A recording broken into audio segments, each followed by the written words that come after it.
থাকে আর আমার বউ থাকে। এই সুযোগে মাস্টার আমার মেয়েরে প্রপোজ করছে, এটা তো ভাই ক্ষমা করা যাবে না ভাই। মন্ড চয় তোরে। রফিক সাহেব বসেন বসেন, প্লিজ বসেন বসেন বসেন।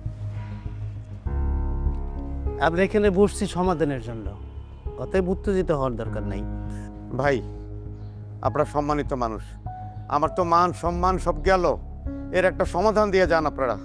সমাধানের জন্য তো আমরা এখানে বসছি, তাই না?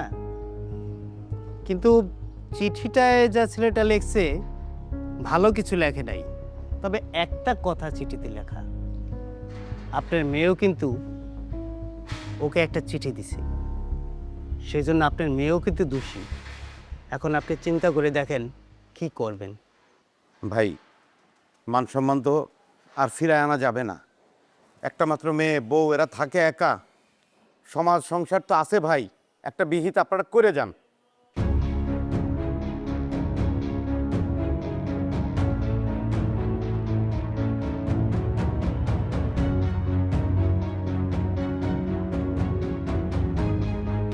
রফিক সাহেব, আমি আপনাকে একটা কথা বলি, এটা আপনার ভালো হবে, আপনার সম্মানটুকু বাঁচবে। আপনি এক কাজ করেন, আপনার মেয়েকে ওর সাথে বিয়ে দিয়ে দেন।